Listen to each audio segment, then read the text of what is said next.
The Sports Scouting Report with Lee Brecheen.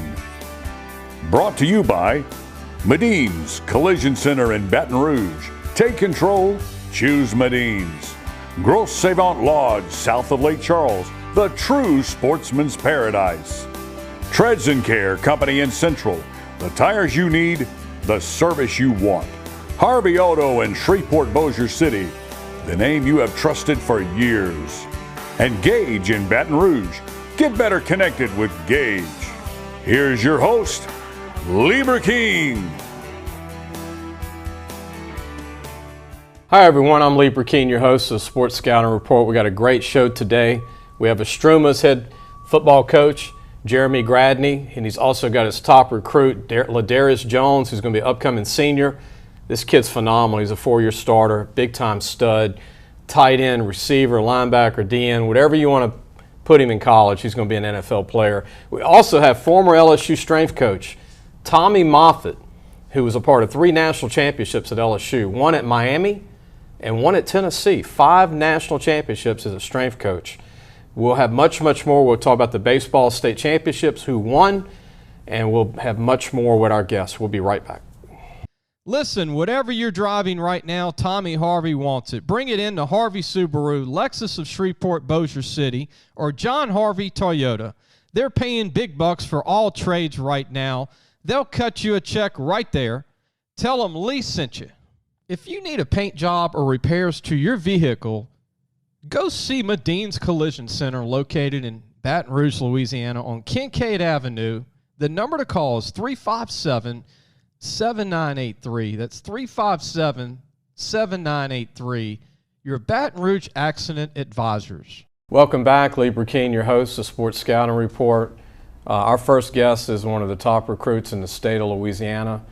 As a freshman, he was 6'3", 215, playing receiver, not tight end, receiver. I'm talking about flanker, out wide, 215, 6'3". A grown man as a true freshman, but want to introduce. Tell everybody your name. Well, I'm Ladarius. Hey, how y'all doing? Istrouma High School. Istrouma High School. What is that, baby? Istrouma High School. You're the first Istrouma player to come on this year, and you've got a great future, man. Thanks for joining us. Yes, sir. I know your coach will be joining us later, Coach Jeremy Gradney, and then Tommy Moffitt, one of the most world-renowned strength coaches in the country, is here too. And I know Tommy's probably looking at you like, that's a guy that's already carved. Yes, when did you know that, I mean, at 215 as a 14-year-old playing varsity in 4A, 5A football, you're dominating as a freshman physically. Yes, sir. But, I mean, what was it like for you to be a freshman and start for Istrouma every game? Well, it started off real slow because, I had to get adapt to the high school football, because me just coming out of straight middle school to high school varsity football. So basically I took it slow, did what my coaches told me, and I'm here now. You got football speed for a big man. I mean, you take those long strides and you're always making people around you look slow, and yet you carry the mass. Now you're 260, you told me. Yes, sir. 6'3" and some change, and you're now playing some DN, which colleges love that. Yes, sir. So what do you like more? You've now transitioned to that tight end role, and you can still play receiver at 260, which is scary. Yes, sir. But what do you like most as a football player now that you're playing a little defense? It's really, I say defense more, but really anywhere, because I just love the game, really. Anywhere my coaches put me, I play it. You're pretty physical as a receiver, so is that changing over to the defensive side of the ball because yes, sir. You like hitting people? Yes, sir. Love contact. Because I don't see anybody wanting to tackle you as a receiver. I mean, you're a tough guy. I mean, you're a big guy that can move. And what impressed me, you didn't go down on any hit the first contact. Yes, sir. I mean, it just seems like you were rubber. They just bounced off. You just kept going. Yes, and your hands, where'd you get these hands? I say Walmart, but still. I mean, because you got great hands for a big guy, too. Yes, sir. I remember watching as a young guy Keith Jackson play at Arkansas. I know you probably before your time, but he was about a 6'2", 260 tight end, but they lined him up at receiver at Arkansas. Yes, sir. And I remember watching those corners at 5'10", 160, try to guard Keith Jackson. He ran a 4.59, I believe. And he owned college football for about 3 years. But you've got that body. And you told me that a lot of colleges are looking at you as an H-back. Yes, sir. Which is really that hybrid tight end. What do you think of that? I mean, it'd be one of my favorites, but, you know, defense aside, I didn't fell in love with the defense, but whatever the coaches want me at is where I'm at. Football speed, you look 4.5. I'm just talking, and I know Moffett would appreciate that because there's that football speed. Hand time, you're still fast. What have you been running the last few times? Last 40, I think, was a 4.8, 4.82. At 260, that's moving. Yes, sir. And when you were 220, you were running what? Consistent 4.5s? Yes, sir. I'd say about, I wouldn't say a 4.5, but a 4.6, nice 4.7, 4.6. 4.69? Yes, sir. Sounds about it. But what's crazy, though, if you get back down to 240 and someone like Tommy Moffitt gets a hold of you, yes, sir, you're going to be back in that 4.6 range. That's the kind of game that you have, and you give high effort. Talk about Istrouma, the Indians. I mean, y'all came back as a school. You were a part of that from almost the beginning of coming back, almost. Yes, sir. And your coach now, Jeremy Gradney, was there back with the team before they even competed in the LHSA again. Yes, sir. What's it like to see Istrouma back playing football? Oh, it's wonderful. Well, we got great coaches. I say great. They're like family. So really with the football situation, it'll be real better with the Istrouma because we adapt and take everything in. So with that, I say the family, we a tough family, tough team. We young. So we are coming to prove something this year, for sure. And what is it like to play both sides of football? Because numbers-wise, even though y'all might dress 35 kids, maybe the same 17, 16 play. Yes, sir. And y'all have to play Zachary and Scotlandville and all these teams that dress 80, 90 kids. Do you think that helps you for the next level, that you don't leave the field? Yes, sir. Got to stay hungry. Got to stay hungry. Yeah, I always got another person to take your spot, so you got to stay hungry. So college, you can never have too many reps. No, sir. You're used to playing 80, 90 reps a game. Yes, sir. Or 100, huh? Close to 100? Close. Who is your idol growing up, football-wise? Do you have one? Yes, sir. I'd say right now is Bobby Wagner. Okay, that's a good one. Yeah, he's nice. Seattle Seahawks. Yes, sir. Fan. Built kind of like you. Yes, sir. College-wise, you told me you really don't have a school that's maybe the school. It sounds like you're pretty open to colleges. Yes, sir. You told me ULL, ULM have come by. What do you think of the LSUs and Alabamas, the Floridas and Georgias and all those schools? Oh, I'd be happy to get an offer, really, because, I'm willing to play anywhere. I'm always working to find a new home. How important is it to stay close to home to mom and dad or go far off? Does it matter? It really doesn't matter because where I go, she going to travel with me. Okay. Your pennant, tell everybody about your pennant. Your brother, Roderick, yes, sir, passed away. He was a phenomenal football player and also a great player at Istrouma. Talk about playing for this season. I know you're going to be playing for your brother this year. Well, I know he had a lot of things before he left. He was going to for surely make it this year. So I got to take that in and make sure his family and my family straight. So I got that weight on my back. I wish I could have saw those battles in practice, you and your brother. Yes, sir. Him being 6'3.5", 300 mobile. You being 230 at the time, maybe 6'3", some change. But anything you want to say, anybody you want to talk about or give a shout out to that's helped you along the way? Ladarius, and I want to tell everybody Jones now. You said your first name, but remember that name. But yes, anybody you want to I shout out to my moms and my brother and my coaches, they family, which it is. It's all family. Now it's not even about the football. We family. Name a team you can't wait to play when you hear the game's going to be Friday night. All of them? All of them. Ready to dominate. Man, that is a great coaching answer. Your coach is smiling now from ear to ear. All of them. You heard that? All 10 and then hopefully 15. Yes, sir. Because that means y'all would go to the state championship game. Good to meet you, man. Nice to meet you, too. Good to meet you. Remember this name. This is a good kid, 4-year starter. Ladarius Jones can play 5 positions. and really good kid. I think he's going to be a great player at the next level. Next, we're going to have Coach Jeremy Gradney, his coach at Istrouma. And we've got Tommy Moffitt with us today. We're going to talk strength and conditioning, and we're going to try and get his background in the show, which I don't think we're going to be able to talk about everything. There's so much to talk about. We'll be right back. Be sure to take your car and truck for all your tire needs to Treads and Care Tire Company located in Central. The number to call is 331-8144. Family owned and operated since 1971. That's Treads and Care Tire Company. Gros Savon Lodge, the true sportsman's paradise. Gros Savon Lodge has fresh and saltwater fishing, alligator hunting, waterfowl hunting, and eco tours.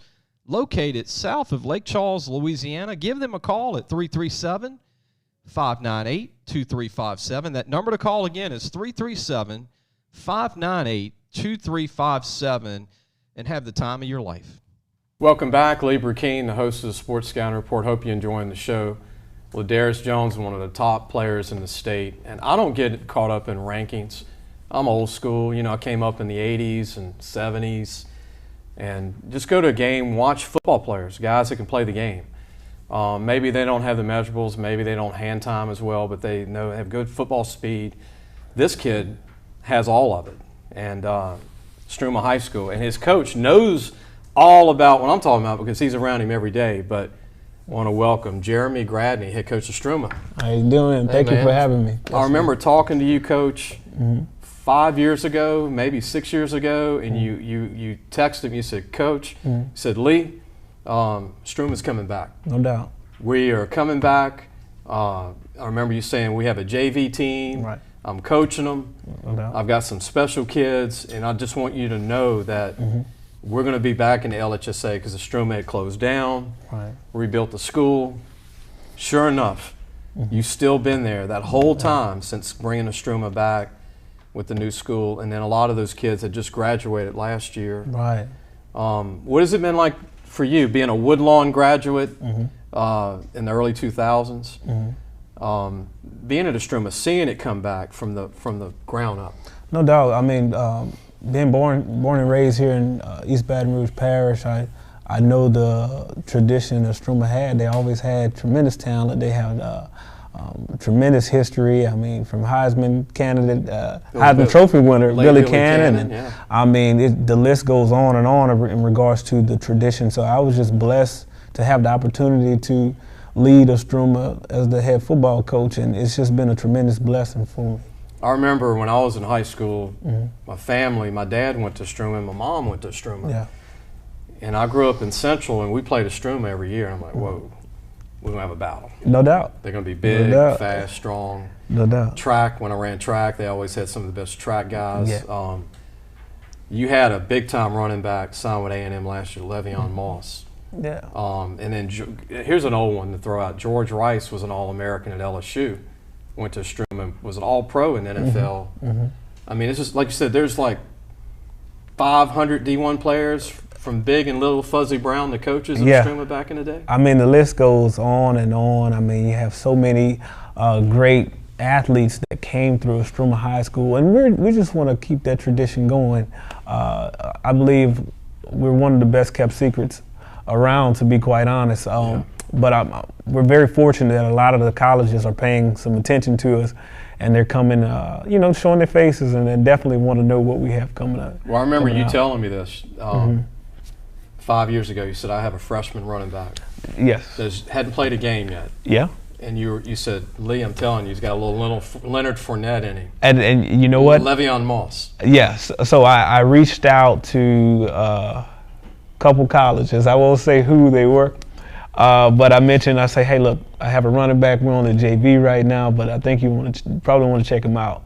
And lo and behold, I don't know how seriously they took that. But he became eventually number 5 running back in the country. Yeah. I think they listen when I call now. You shoot him straight. You know? I remember you telling me, you said, I said, well, Coach, how big is he? And you said, oh, right now he's 6 foot 190. Yeah. I said, right. True freshman running back. I said, what's he running? Yeah. He said, oh, he's running 4.5 now. Right. Which is not normal for a 14-year-old. No. Now he's 210, 205, 6 foot, 6'1". Right. Texas A&M, I know LSU fans are going to have to see him in the next 3 years, but Yeah, he would it shock you, because they have a lot of good backs at A&M, like all these schools, but through fall practice, he might end up being that one of them 3 guys. Hey, he definitely has the ability, and I will say, the tremendous task and adversity that he's faced as a high school player. Yeah. I mean, it won't be foreign to him. I mean, college is going to be a totally different level, as we know. But as far as the adversity, he's been through so much, and the will to compete.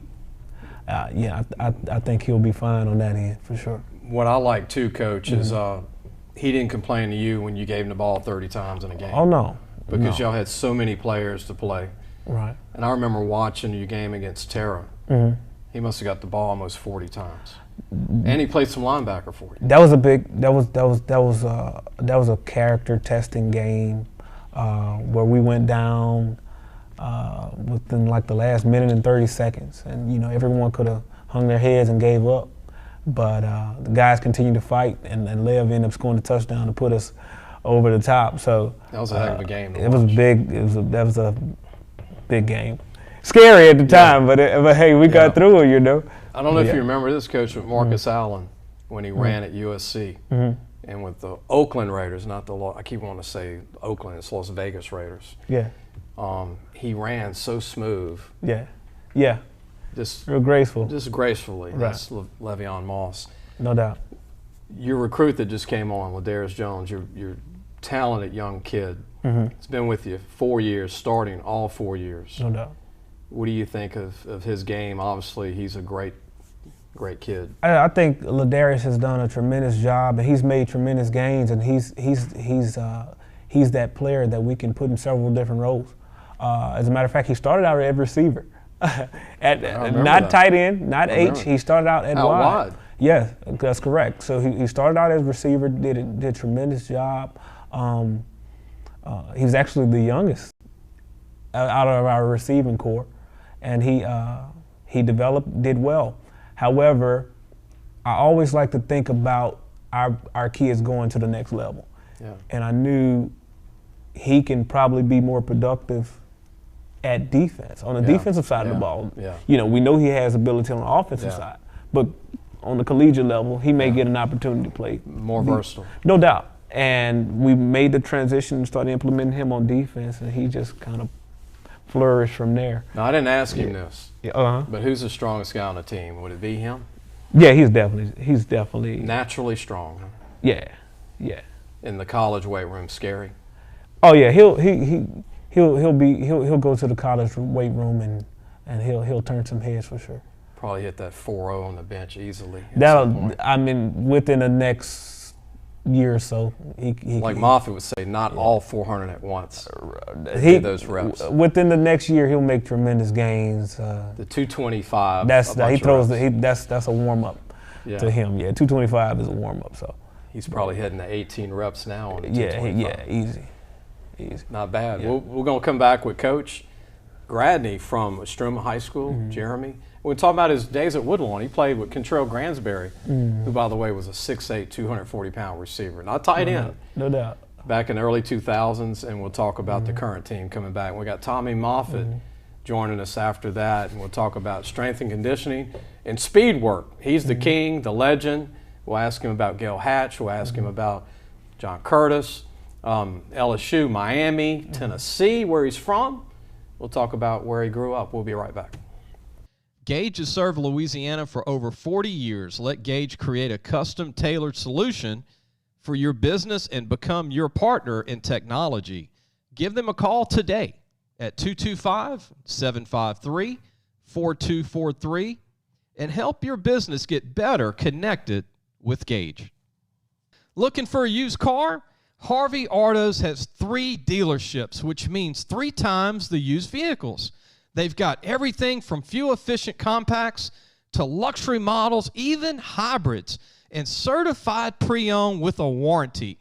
Check out John Harvey Toyota, Harvey Subaru, or Lexus of Shreveport, Bossier City. Welcome back. Lee Brecheen, your host, the Sports Scouting Report. We've got head coach Jeremy Gradney from Istrouma High School. You met Ladarius Jones, who's athlete.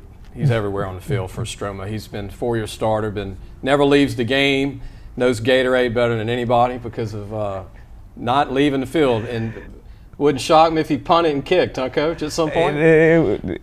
Don't be shocked if he punts and kicks.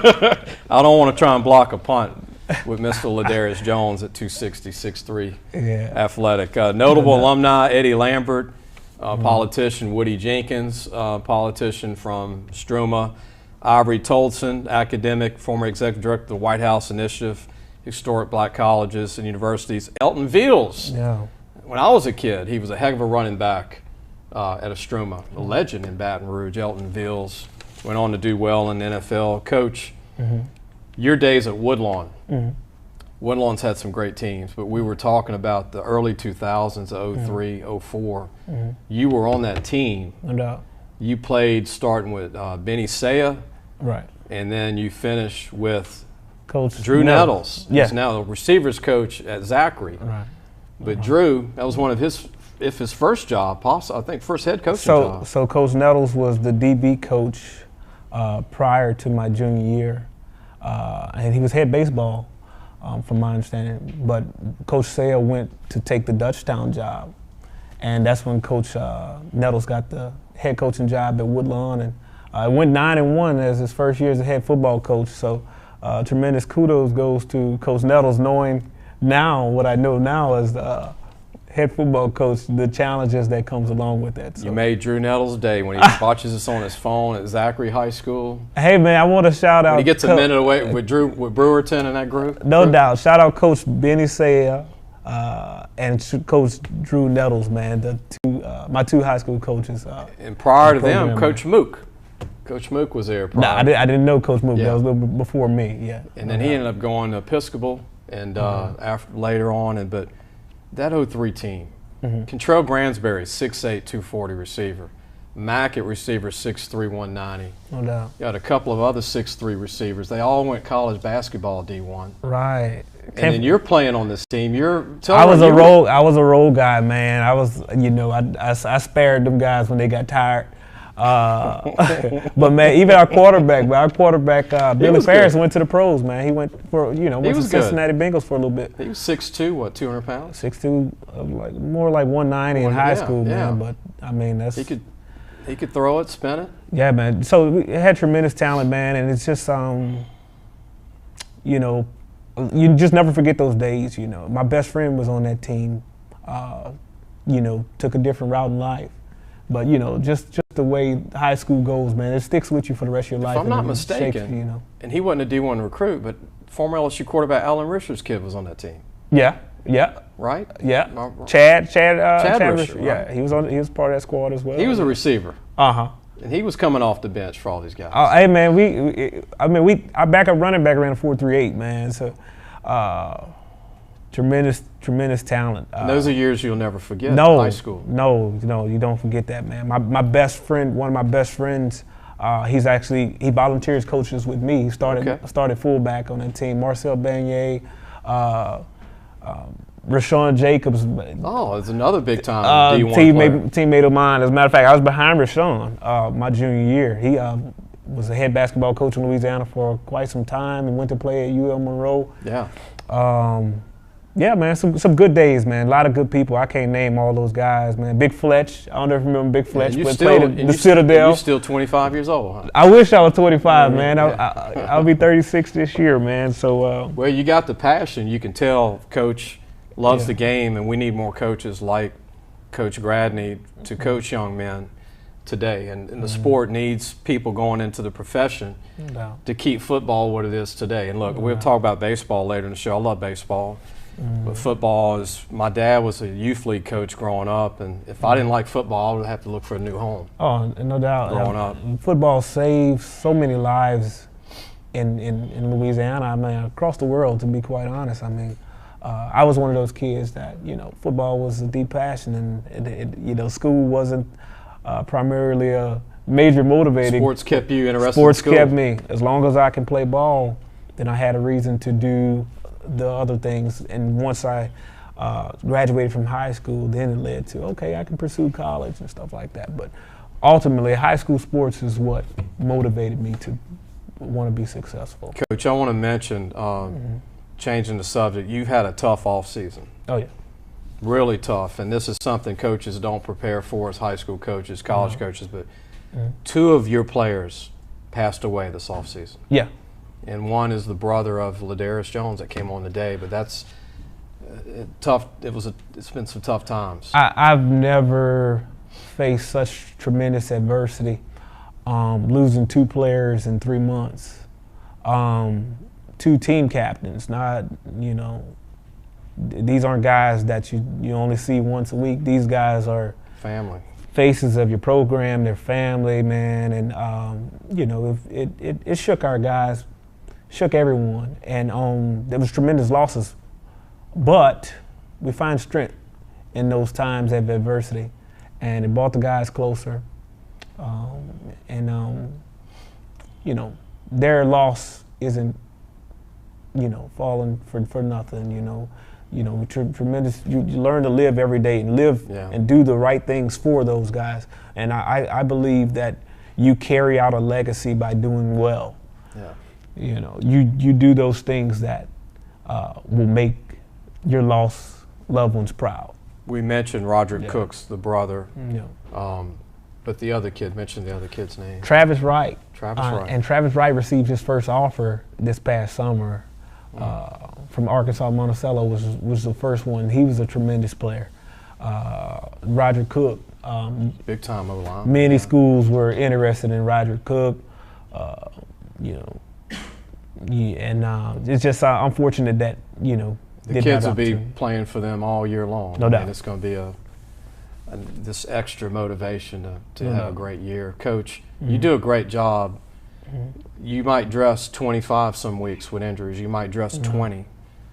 If you get them all out there, you might have 30. No doubt. You might play the same 15, 16 kids the whole game. And I've got a lot of respect for you as a coach to not have a lot of guys and play in the 4A and play 5A teams, which is really hard. And you learn so much. And one thing I'm thankful for, even though it's challenges when you have low numbers. Yeah. The beautiful thing, a lot of kids that wouldn't get opportunities at many places, they can come. I got guys who've gotten scholarships. Yeah. That never thought about playing football. They left with college football scholarships. And you got guys who get an opportunity to play that may not get an opportunity on a 100-man roster or whatever the case. So as tough as it may be, a lot of opportunities are presented with smaller teams. Well, if you go to Istrouma High School and you watch this show, you're in grades 9, 10, and 11, no doubt, and you've got some skills to play sports, you need to go put the pads on and give play it a football. shot. Give it a shot. Because they're winning even with small numbers, so they need to get just 10 or 15 away to turn it really around. The more kids you're gonna be in trouble. Well, I'll tell you what. I'll say this. Our number 5 running back in the country came from another school. He didn't get a helmet at another school. He came over there. He became an All-American. Take that for whatever you want. Yeah, and he stayed. He didn't go anywhere. He stayed. Yeah, I mean, so sometimes your value is, sometimes your value is different according to where you are. Yeah. If you're working a job, hey, they may pay you this amount. Yeah. But another job may pay you a whole different salary. If a college coach is watching, they're going to be recruiting you pretty soon, Coach. Hey. I mean, there's a lot of guys that are moving up from high school, but we want you to stay in high school as long as you can. Yes, sir. Our next guest, he was at a high school a long time at John Curtis and moved his way up to Tennessee and LSU for many years, Tommy Moffitt. So it all starts in high school. Louisiana legend, man. Been hearing about Coach Moffett since I was in middle school, man. So there you go. Yes, indeed, Louisiana legend. Coach Gradney, thank you, man. Thank you. Appreciate it. And one of the top young coaches in the state. Go out and support the Indians, the Istrouma Indians.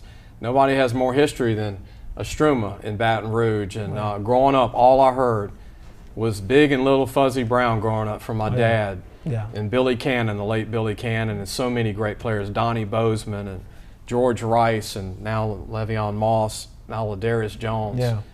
We're going to be back with Coach Tommy Moffitt in just a minute. If you need a paint job or repairs to your vehicle, you've got to go to Madine's Collision Center, located in Baton Rouge, Louisiana, on Kincaid Avenue. The number to call is 357-7983. That's 357-7983. Family owned since the 1960s. Be sure to take your car and truck for all your tire needs to Treads & Care Tire Company, located in Central. Call 331-8144. Family owned and operated. It's 1971. That's 331-8144. Welcome back. Lee Brecheen, your host of Sports Scouting Report. About 15 years ago, I was fortunate enough to have a guest on my TV show. We were doing it on Cox 4, which became Your View, and then we broke off, and now we're doing our own show. By the way, you can watch it on YouTube, any apps where you get your podcast. Podbean is what we carry it. And we had a really well-known guy by the name of Tommy Moffitt come on, strength and conditioning, LSU. Well, today, 15 years later, Tommy Moffitt joins us. We're going to do a great interview with Tommy about where he's from, and that's the state of Tennessee. A lot of people don't know that, but he's from Tennessee, Summerville, Tennessee, graduate, Tennessee Tech.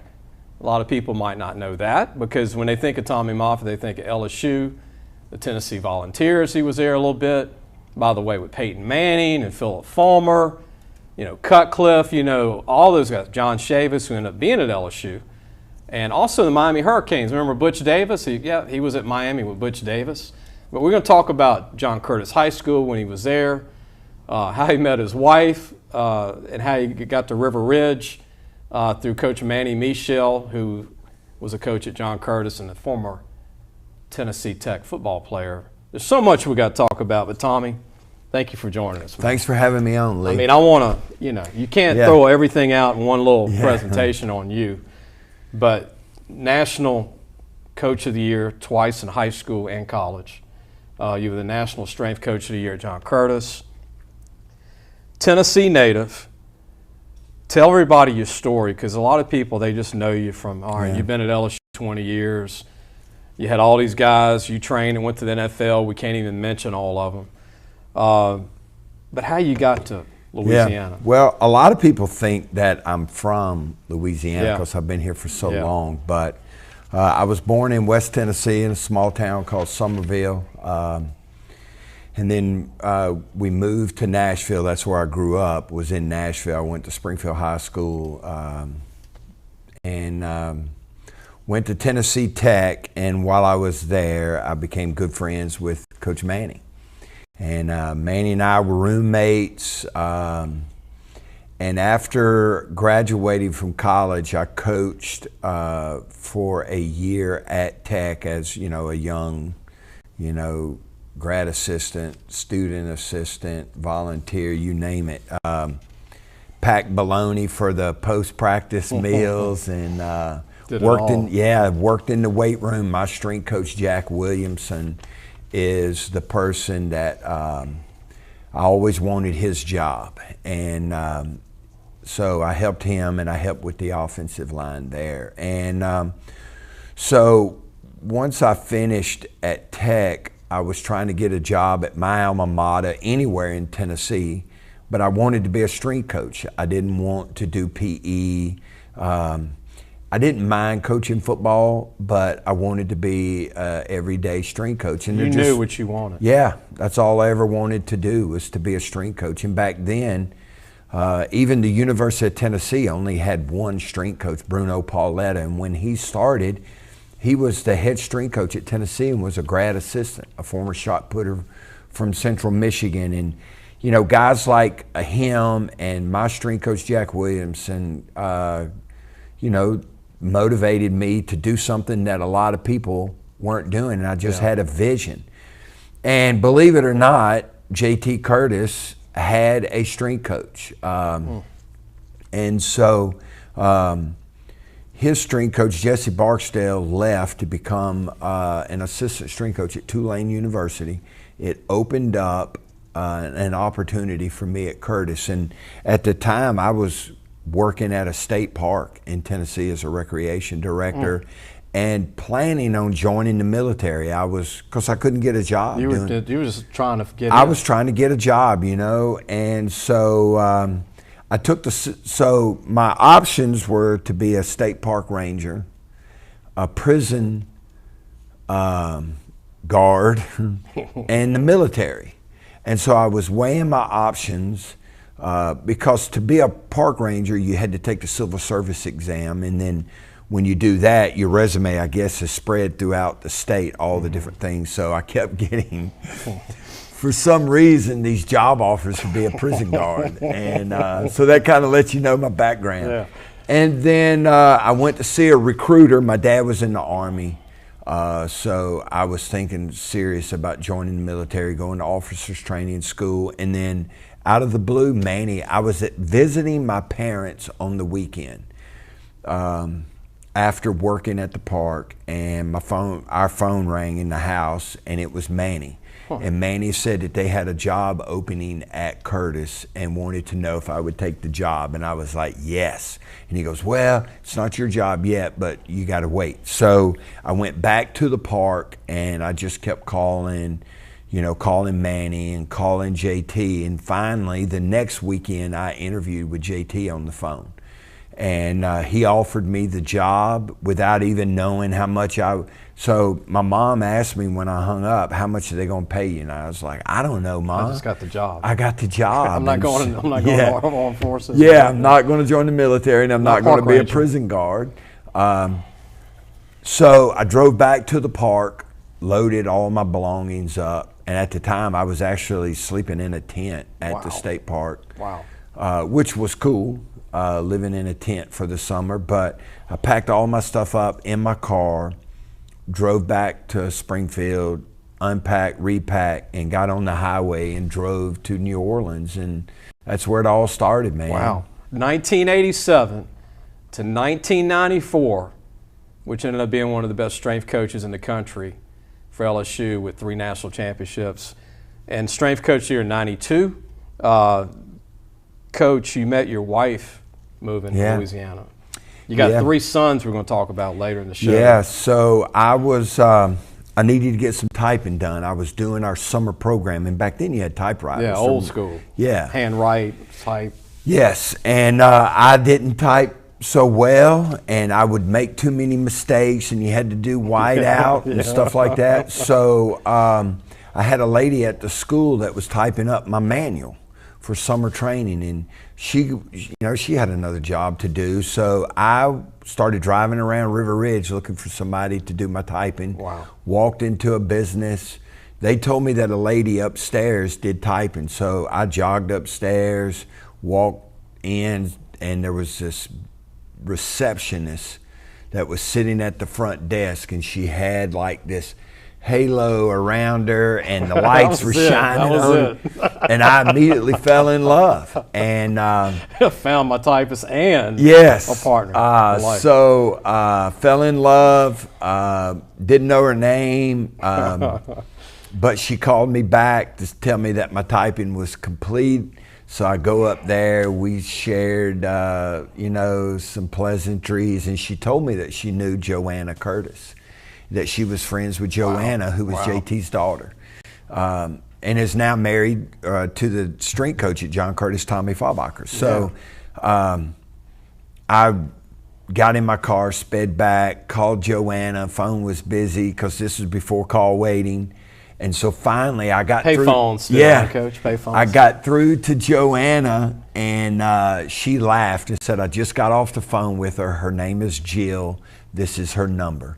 So you call her. So we went out on a blind date that night, and the rest is history. The rest is history. Yeah. Interesting story. See, everybody knows what we do now, but they don't know how you got there. Yeah. I was building tennis courts.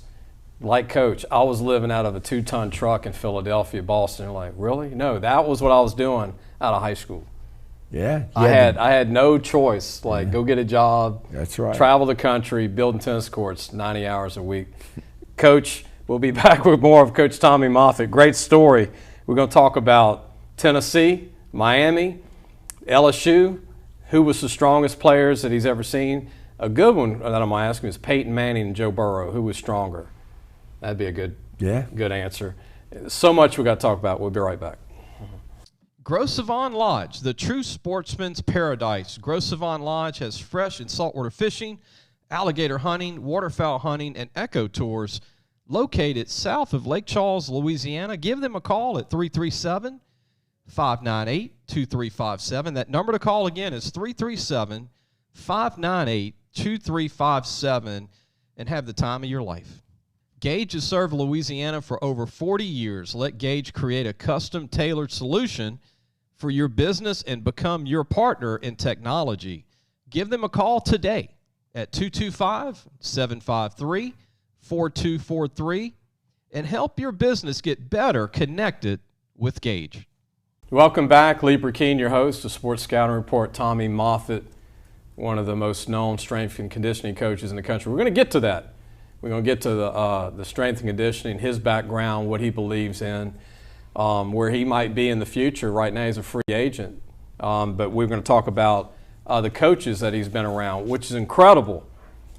Coach told me off the air that when he hired strength coaches, and this man had a lot of assistants, you looked at who they coached with prior to hiring them. Like, where did you learn? Who did you learn it from? Yeah. You said that played a big... Yeah, it played a very big role, knowing who their coaches were growing up, knowing what sports they played. And I also looked for, guys that were overachievers, that were strength and conditioning award winners. I mean, if you're going to be in the weight room, strength and conditioning had to be important to you. So I looked for guys that were strength and conditioning award winners, yes. Team captains, etc. Coach, you work with Nick Saban at LSU, national championship with Nick.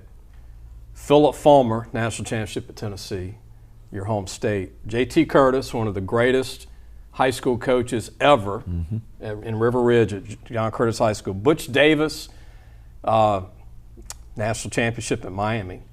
Les Miles, national championship at LSU. Ed Orgeron, national championship. I mean, Coach, talking about the stars outside of Jill, your wife. Yeah. You've been a part of a lot of those rings. Yeah, I've been blessed to have worked for some great coaches. And, Coach Curtis, it goes without saying, the type of man that he is, the type of leader he is, and the program that he ran when I was there. He taught me how to coach.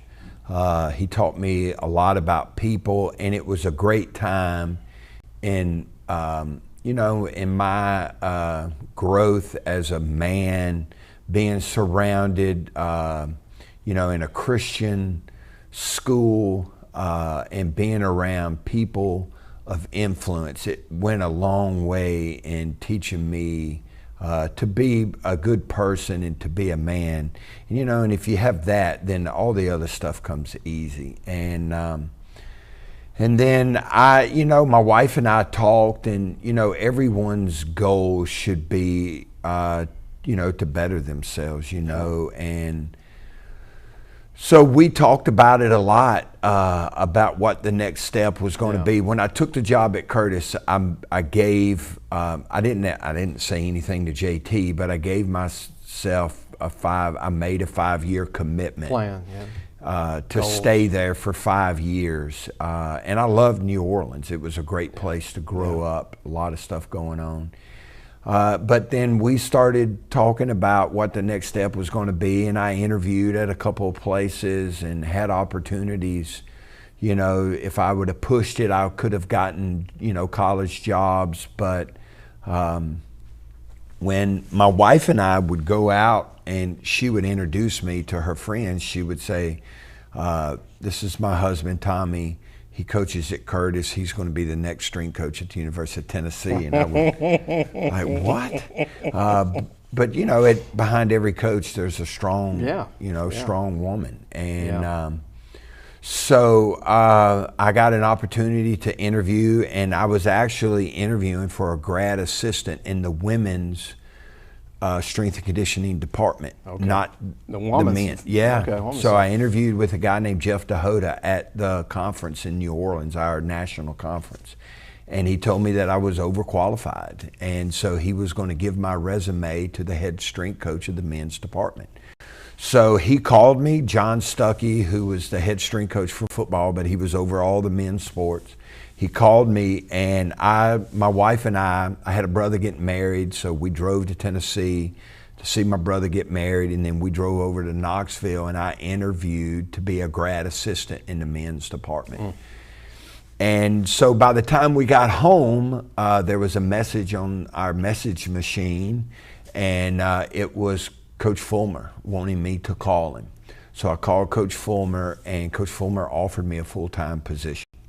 Wow. So that's how I ended up at Tennessee. Wow. And then, Peyton Manning, Jamal Lewis, John Henderson.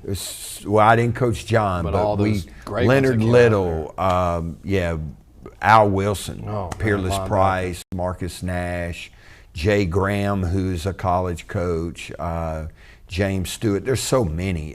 Chad Clifton, who played for the Green Bay Packers forever. Just on and on and on and on. So y'all win a national championship there. They won one there. Yeah, I'd already left to go to Miami when they won it. And then T. Martin came back. They won it. Yes. Had a great year. And then when you left there, Miami. Yes. Miami Hurricanes. Right. Butch Davis. Yes. So we were in Miami. We were playing in the first Orange Bowl. We were playing Nebraska.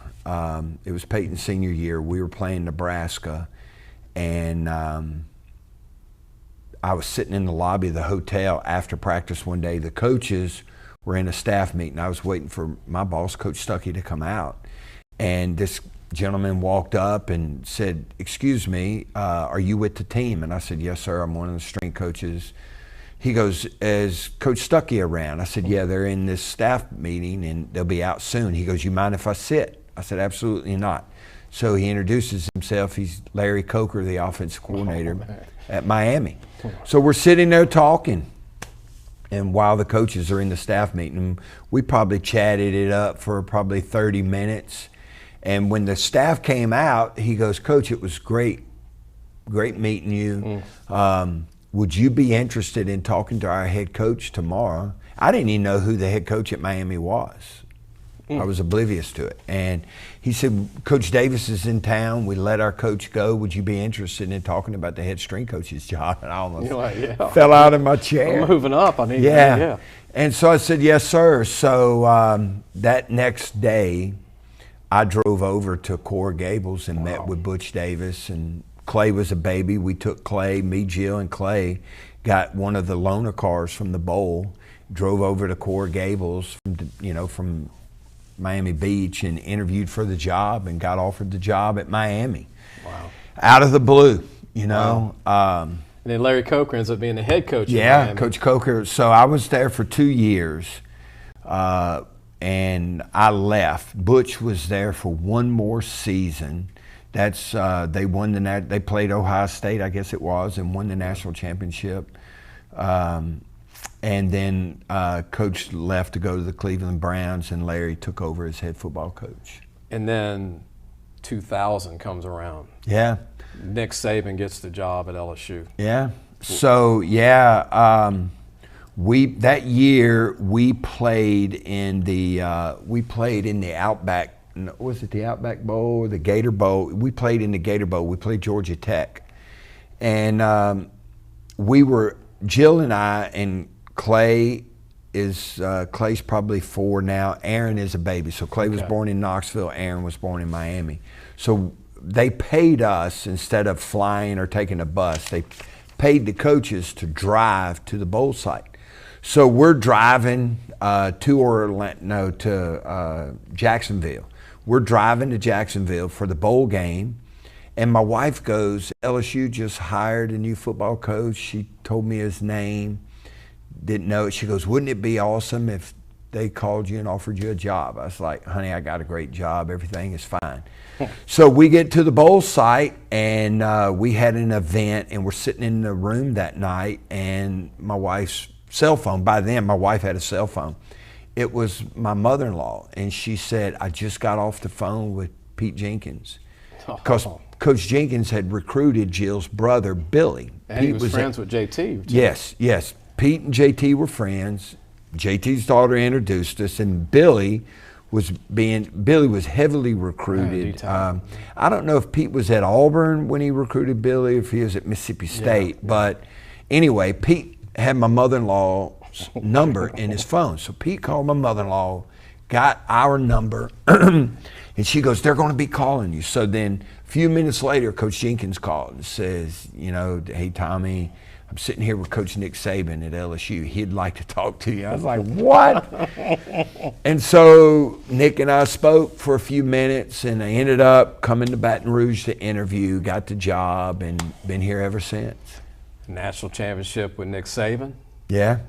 And we'll go to, and then Les Miles, just to kind of, because we're going to go to some other stuff, but, you know, won a national championship with Les. Mm-hmm. And then won one in 19, the year of all years, with Ed Orgeron. Yeah, been blessed. Well, out of all the national championships, Coach, you know, I think fans love this, and I'm still a fan of, you know, I grew up LSU fan here in Baton Rouge, but you watching that clock ticker, you know, down to the final 20 seconds. What was I know they're all great. Yeah. But is there one that sticks out when that clock went to zero saying we're the champions? Yeah, well, the first one was pretty special in the 2003. I mean, golly, man. Oklahoma. That was, beating Oklahoma, beating them in the Sugar. Tommy Harris, Outland guy, and all those guys. Beating them in the Sugar Bowl where I had won New Orleans 3 state championships with John Curtis, you know, and then beat, you know, Shaw High School was ranked #1 in the country. Hank. When Coach Tierney was there and they were loaded, we were loaded. So, you know, being there for that first one was pretty special. But then in 2019, you know, having a son on the team, having probably the greatest collegiate quarterback of all time, you know, and that team that had been assembled and going 15-0, and, you know, there was just so much surrounded, you know, the win against Oklahoma, the win in the SEC championship, the win against Oklahoma, all of that just made 2019 was kind of the icing on the cake. Unbelievable. Yeah. Unbelievable. And I want to mention his sons. Clay Moffitt played baseball at LSU. His other son, Aaron Moffitt, played football at LSU. Both Catholic high school grads, by the way, if you're Bear fans watching. Dogs. And Brady Moffitt is currently a Bear at Catholic high school. And they all like that position tight end in high school, all three of them. They all built similar to Daddy Tommy. Yeah. And Brady's the tallest. Brady's tallest, and they're all 6'2"ish in height. And we're going to talk about them more when we come back. We're going to talk about who Coach thought was some of the strongest guys that he'd ever been around in his whole tenure. Maybe Miami, you know, maybe a little bit Tennessee. And then maybe Joe Burrow. I'd think about how strong was he. I know quarterbacks don't do the 400-pound bench, but some of them can bench with the reps. But we'll ask Coach that. Tommy Moffitt's our guest. We'll be right back. So, hey, guys, just wanted to take a minute to tell you about Harvey Autos. If you need a new or used car, there's 3 great dealerships right here worth checking out.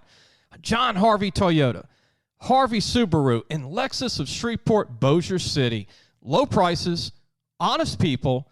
Tell them Lee sent you. Welcome back. Lee Brecheen, your host, the Sports Scouting Report. Before we get back to Coach Tommy Moffitt, got a lot of good stuff to talk about. I want to mention, because baseball doesn't get the coverage football gets in the paper or on the news possibly, because you only got 3 minutes in the news now, Coach.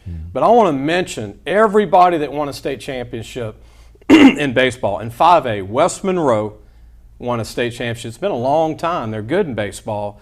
The Peterson family, they got like 5 kids playing D1 ball, but they won the state championship. South Terrebonne, 4A, never won it before, Coach.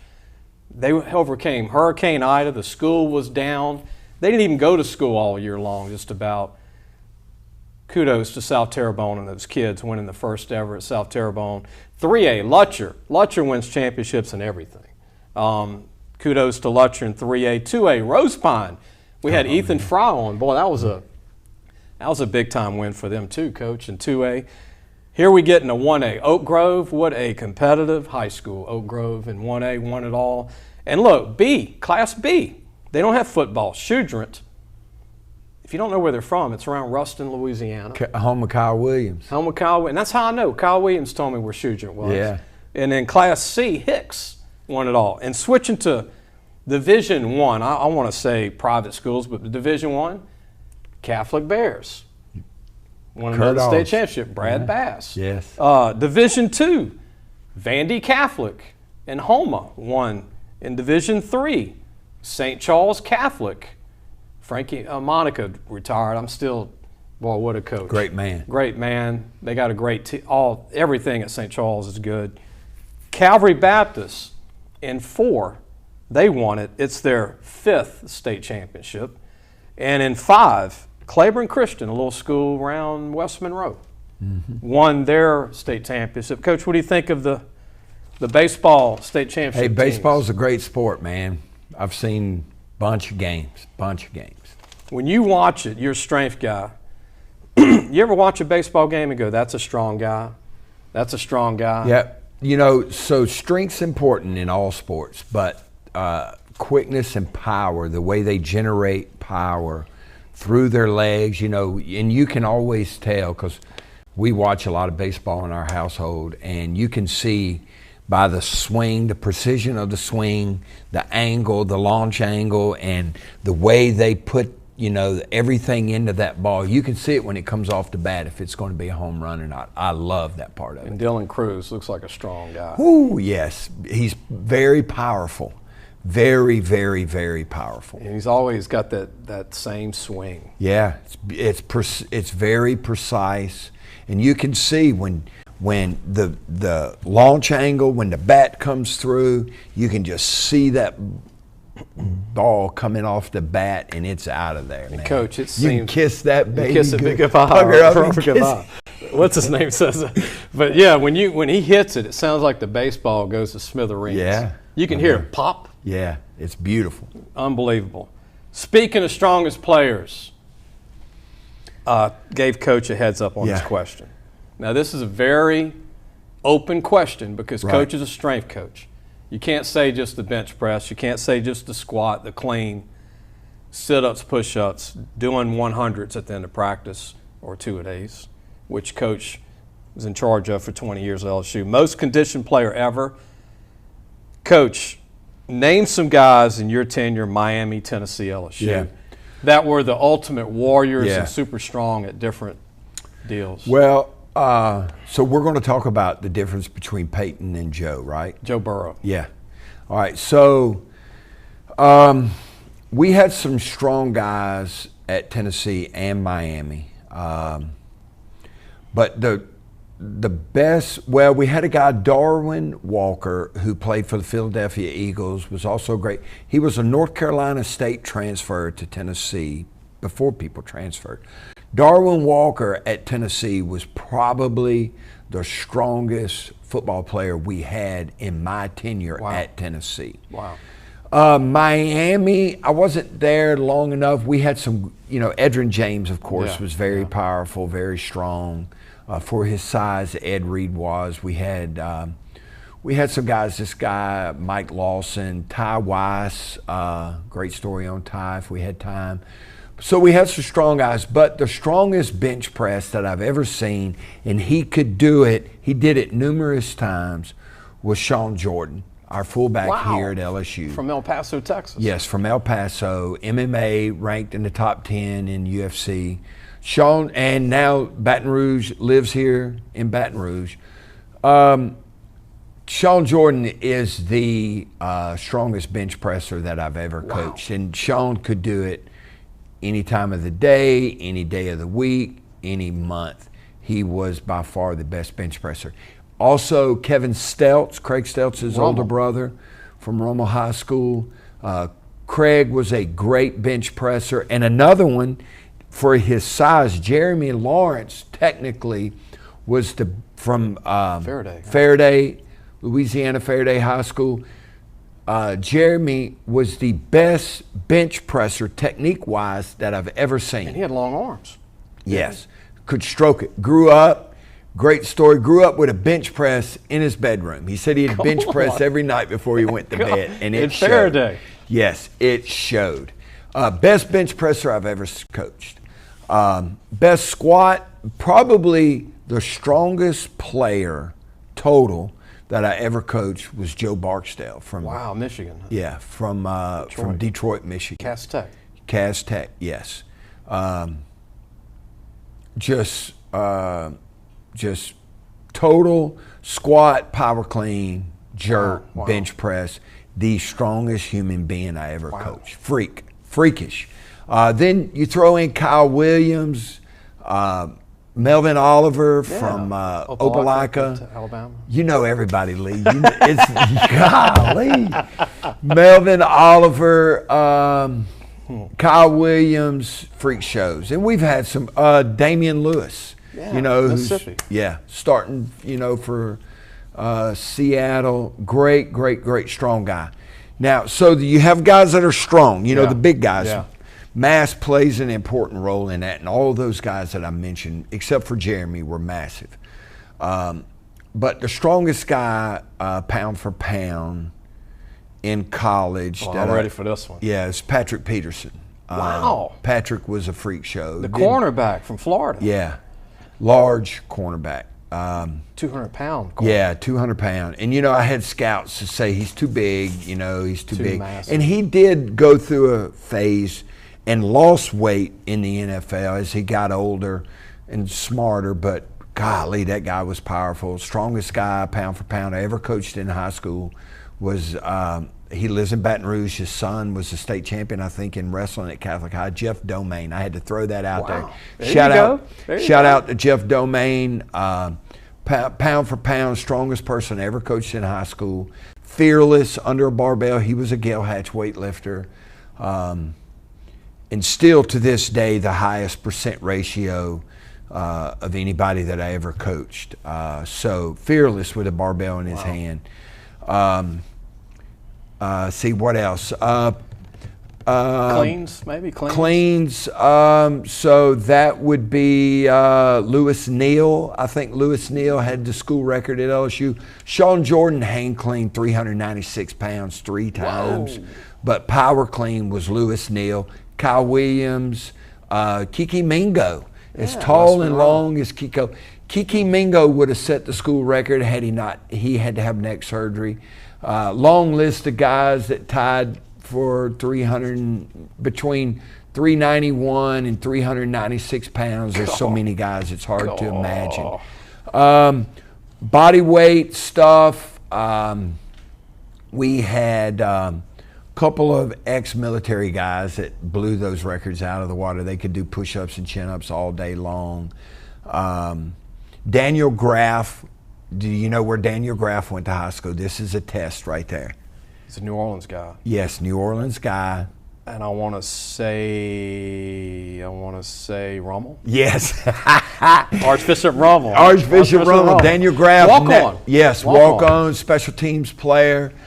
I think probably has the school record for push-ups and chin-ups. So he's now Louisiana Highway Patrol SWAT, I think. How many chin-ups? Because that's hard. Oh, shoot. I mean, if I could do 10 we've had guys do over 50 nonstop. 50? Yeah, nonstop. Chin-up bar? Yeah, chin-ups. Legit chin-ups. That's scary good. When you have guys like Daniel Graff and some of the guys that we've had that are super, super lean, super powerful, that's actually, so we're going to talk about, you wanted to ask about the running.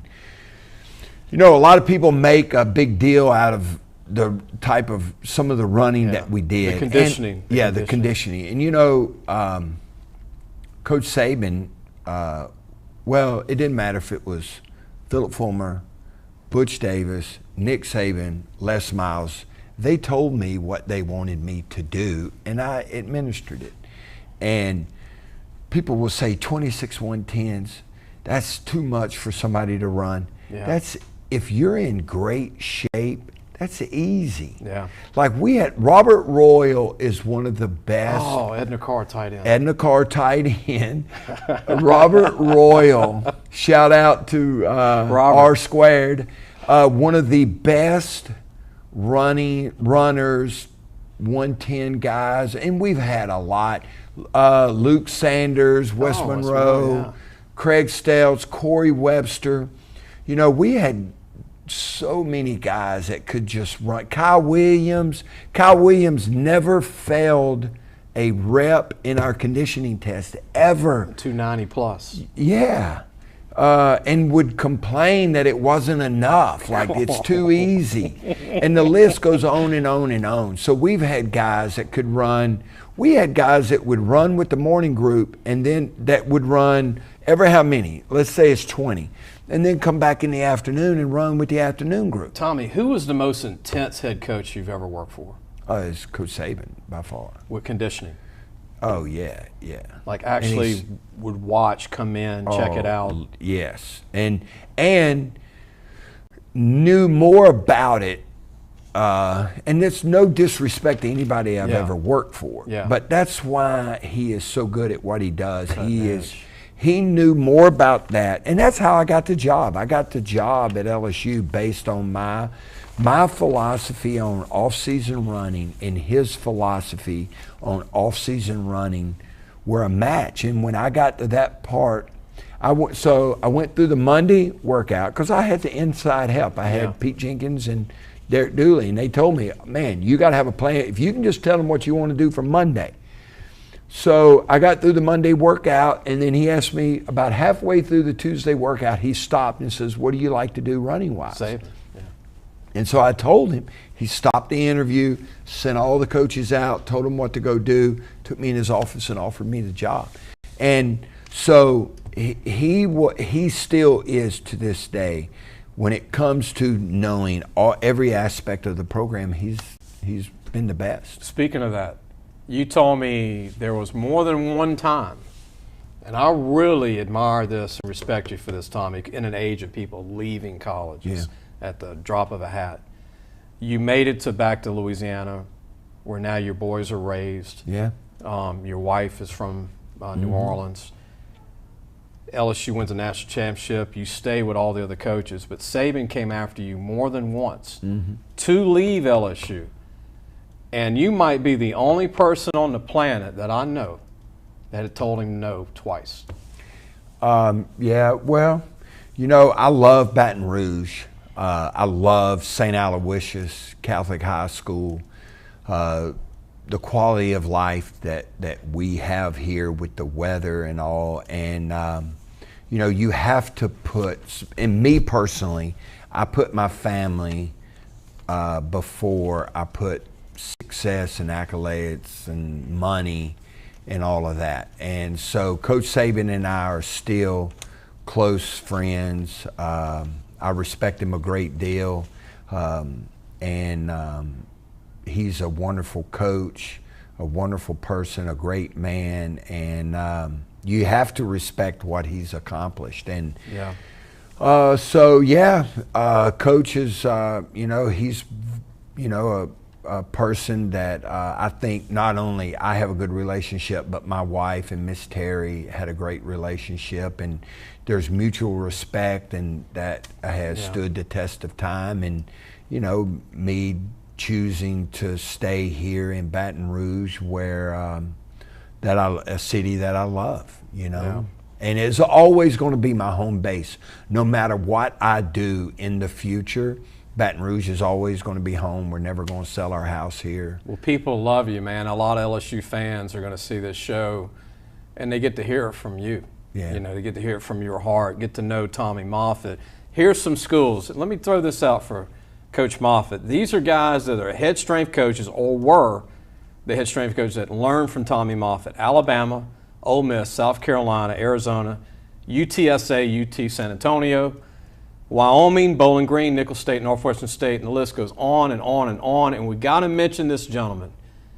And Gail Hatch watches the show, but what has Gail Hatch meant to you? Yeah. He's a legend, Baton Rouge legend, Northwestern State legend. Yeah. Catholic High grad, Grizzly great. Hall of Fame, Grizzly basketball great. guy. Yeah. Realize. You know, I don't have enough words. We don't have enough time for me to say what and how much Coach Hatch means to me. Not only that, but what he means to strength and conditioning, Catholic high school. My children, both Aaron and Clay, lifted in meets at the Spectrum on Monterey. I remember those days. So yeah, Coach Hatch was a mentor, an asset. Before, I used to call, because he would open the gym at the Monterey Spectrum, and then he would coach all of his guys, and he would always stay. And I knew when he was through training, and I would call him. It didn't matter when I called Coach Hatch, he would answer the phone, and I would ask him questions, and sometimes I asked some bad, stupid questions, and he would just laugh. He would just laugh, and he's just been such an influence to me and my coaching philosophy, and it's a training modality that has stood the test of time. There's been over 61 coaches that have come through our program at LSU that have gone on to become head coaches and assistant coaches all through the NFL, college, and high school in states all across the country, from New York to California to Florida to as far west as, I guess, Idaho, Wyoming. Brian Johnson, who used to be the head string coach at Arizona, is now the head string coach at Cal. Wow. Just got an extension, former LSU player. And from Florida. Yes, he played at Godby High School. Yeah, Tallahassee. Yes, and the 61 guys, and then you have guys like Matt Bruce, the string coach at Catholic High School, 7-time world team member, 2-time Olympic team member. Tom, you know what I enjoyed going into Monterey? I actually was a member of the gym, and this is in the beginning. This is in the early 90s. Yeah, so it was the Wallbanger still? Wallbanger, and I would walk in with my bag, and I'm just in there trying to stay in shape. And I see this 6'5" guy in a sweater with a stick. Yeah. And he's rolling that stick, and he heard me talking recruiting with another guy. So you talking recruiting? And I got to know him. Yeah. And he, he'd hit those guys with the stick, and I can talk to you while I do that. I said, what are you doing? He said, this is my place back here. Yeah. Booger McFarland. I see Warwick Dunn would come in. All the Curtis guys would come down from New Orleans. Yeah. People from Mississippi, Georgia. Scott Holstein trained there, and now his sons are all quarterbacks, great quarterbacks. Yeah. Scott Holstein. It was a Christian life with punter. Yeah, punter and punted. So he was trained there. Now look, Scott trains his son. Now he uses, some other stuff that he learned, but his sons are products of Coach Gail Hatch. And gyms aren't fancy. No. And this is an old, rugged area, and he was home, and Gail had so much passion, and I'm just working out. Yeah. And he's saying, I got an 80-year-old guy here I'm training for the Olympics. I got a 20-year-old. It was the most. I would go in there just to see Gail. Yeah. And I would work out on purpose, Tommy, to be in that room. Yeah. Just to be around him. I mean, he was contagious. Yeah. Just for me. So here's an interesting story. I was reading this morning, a story about Boots O'Neill. Do you know Boots O'Neill? You don't know it. All right, that's one guy. That's one of them, man. All right, Boots O'Neill is like 89 years old. Wow. He's a cowboy at the 4 Sixes Ranch in Texas, like a 250,000 acre ranch. Here's where I'm going with this.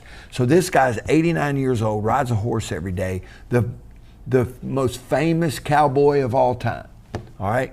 And when I was reading that story this morning about him, I thought of Coach Hatch, because there's people who like what they do, and then there are people who love what they do. Yeah. And the sport of Olympic weightlifting it's below baseball now.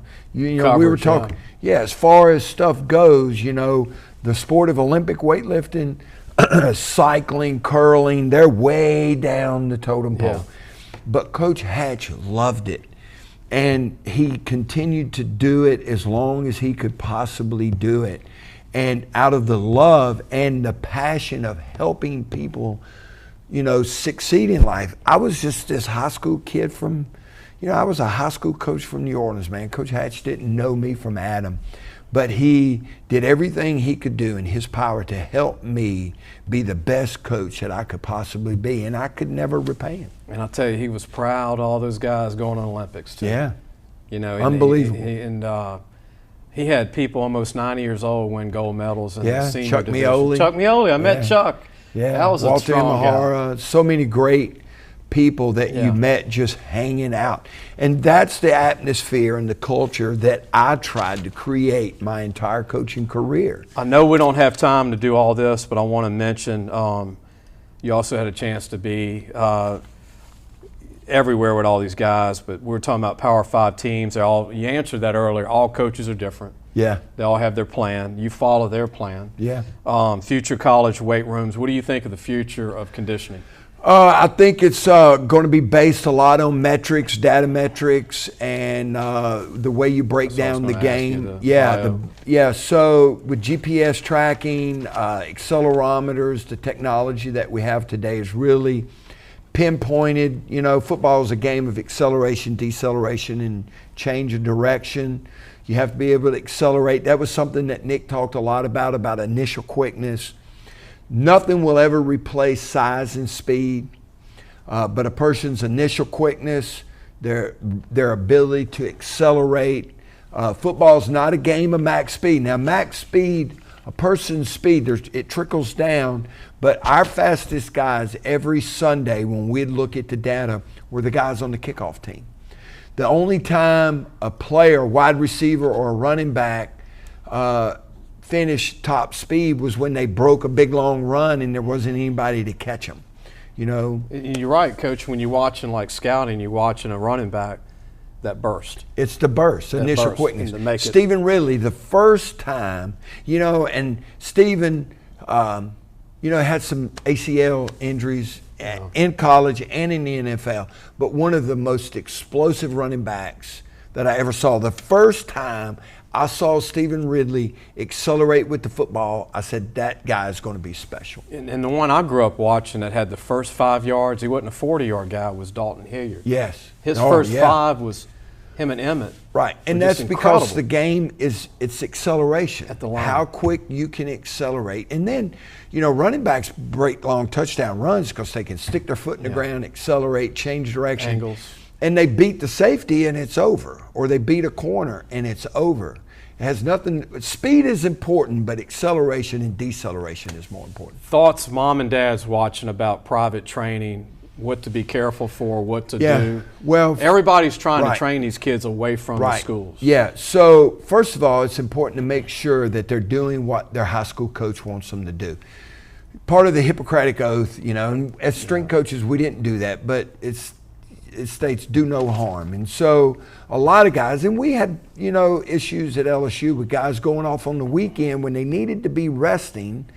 They were doing extra, and eventually too much looks just like not enough, and guys get overworked, overtrained, and injured. So you got to make sure that they're doing what their high school coach wants them to do first, and then make sure that their private trainer does no harm. I want to mention his sons. We mentioned their names. Let me mention this. Clay Moffett was a pitcher at LSU, his oldest son. Aaron Moffett was a tight end H-back, and now coaching, right? Aaron is coaching. Clay coaches too. They're both coaches. Yeah, Clay coaches guys in the morning. Professional collegiate baseball players, professional football players at Traction. He trains them, but he's a finance. What do you call Financial advisor. Financial advisor, estate planner for Altus Wealth Management here in town. Jesse Daigle. Aaron just finished an internship at Baylor University. He's back home studying for the CSCS, doing personal training, coaching. Does a good job. I watched him yesterday. Does a good job. And then Brady is playing right tackle now for Catholic High. Yeah, he's 255 pounds. Bigger than both Clay and Aaron. 6'4" now? No, he's not quite 6'4". I'm saying he's probably going to be 6'3", but he's. I was a late bloomer. Clay and Aaron both were late growers. I think Brady's going to be. I hope Brady's 6'4", but if he's not 6'4", let's be the best 6'3" guy you could possibly be. But Clay won his championship in baseball. Aaron won one in football, and now Brady has a chance, I think, to win his 3rd state championship in football if they're successful. Isn't that crazy? Yeah, it's crazy, man. The Bears. Shout out again, 3rd time in a row to the Cur Dogs. You know what's crazy, Tom? Look, I'm repping my orange today. You know what's crazy, though? Because you were at Curtis and you're real good friends with JT. But now the battle now is the Curtises and the Catholic Highs of Baton Rouge. Right. And, well, as you have 2 great high school athletic programs, Curtis is always going to be there. And it doesn't matter if it's basketball, volleyball. We don't have to talk football, baseball. They're always track and field. Preston Curtis has been phenomenal as a track and field coach at Curtis. And then you have, Catholic High. Jeff Curtis in baseball. Yeah, Jeff in baseball. They do such a great job there. And by the way, Brother Martin. I know. Bird. Yeah. C.E. Bird in Scotlandville. Same guys every year. Yeah. They outwork people, man. And that's what it's all about. We've been blessed, to have our kids in St. Aloysius and Catholic High. I made a point now, and when I first got here, Jill wanted them to go to U High. I wanted him to go to U High. Jill's Catholic, I'm not. Okay. So I thought it would be great for me to be able to go over there and see him at lunch and go watch him practice. Yeah. But Jill was adamant that they're going to go to Catholic school. It worked out. And it worked out. Both schools have been phenomenal. And one of the major reasons for me staying here was my children. And then you go to Catholic High and you go to that beautiful weight room one of your guys, Bruce. Yeah, Matt Bruce. Is running the weight room at Catholic High. Yeah, wonderful. So so the equipment that they have in there, True Fitness equipment, a former intern of ours and now Alabama assistant strength coach, Jason Poeth, and Buster Bourgeois, Catholic High great. Okay. They own the company that built the weight room at Catholic High. Buster Bourgeois was a great, he played fullback. So this backfield, Corey Gaines, who played safety at the University of Tennessee, was a quarterback. Buster Bourgeois, the first American to beat a Russian in weightlifting in 20 years, was their fullback. Wow. And then you have Warwick Dunn and as a running back. How about that high school? And then you have Travis Minor. Yeah, Kevin Franklin, Kevin Franklin. Yeah, so how about that backfield? Shanklin. Yes. How about that backfield at Catholic High? Unbelievable. They are running back Catholic High. Let's just throw that out there right now. There's some other schools. Yeah. Clyde Edwards-Hilaire. Clyde Edwards. They've had some great ones, man. Darius Guys, They've had 7 signed in the last 2 years that we didn't even mention. Isn't that amazing? And then they got 3 coming up. They got Barry Remo coming up, and they got a couple of more. They had when Clay was a sophomore or junior, they had a guy that signed, Khalil Thomas signed at McNeese State. Was unbelievable. I tried to get Frank to recruit him, and Frank wouldn't recruit him. You're like, I know this team. Yeah. My kid's on this team. I know these guys. Tommy, I really appreciate you taking the time. Thank you. To be on our show. Much. I appreciate it. You've always been utmost nice to me. When I would visit LSU, and I say this with respect, the first place I'd want to go is to the weight room and talk to you. Thank you. I appreciate it. Because I knew that you were accessible even though you were busy. And when I'd go, I'd always run into something very interesting and knowledgeable. It might be one of your former players in there talking to you. It might be an NFL scout in town, and you never said leave. Yeah. I just sat in on it. I never wrote about anything, but everybody's there, and you're just seeing all this one family of people that went in and out of your weight room every day besides you guys. And I know you're a free agent right now. You can do whatever you want. Yeah. And wherever you go, whatever you do, man, I know you're going to be. Thank you. You're going to be on top of the world. I appreciate still. That. Tommy Moffitt, legend, and I'm glad Gail Hatch talked about Gail today. All the great people, J.T. Curtis, Les Miles, Ed Orgeron, Nick Saban, Philip Fulmer, Coach Coker, who was fired like a lot of those Miami coaches. Yeah. And that's the thing. This profession is crazy, huh, Coach? Yeah. Greatest profession. Great. I've heard it said, great job, terrible, where was it? Great profession, terrible job, or something along those lines. But there's two types of coaches, those that have been fired and those that are fixing to get fired. And so that's just the way it goes. And this man's going to be wherever he wants to be when he decides, probably maybe when his son's playing football at Catholic. You never know. We want to see him play. Yeah. Be sure to watch the show. Oh, by the way, Wednesday we have Neville and their top recruit, Lance Hurd's a big 6'7", 290 offensive tackle who started at Bastrop High School, transferred to Neville 2 years ago. Him and Will Campbell were monsters together at Neville. He's leaning LSU. Friday, St. Stanislaus coach joins us, their head coach. We talk about Miles Brennan playing there, the Heisman Trophy winner from the 40s. Doc Blanchard played there, and also Stephen Peterman. Yeah. Went to St. Stanislaus. LSU football player. 20 former LSU players that went to St. Stanislaus. You know I'm a history guy, and I always throw those out on the show. That's a 40-minute interview Friday. Go to YouTube. Go to anywhere you get your podcast. If you're over 50 and you don't do podcasts, just call me. I'll help you out. I'm learning. Jace will help you out. We're on YouTube. We're on Podbean. We'll see you real soon.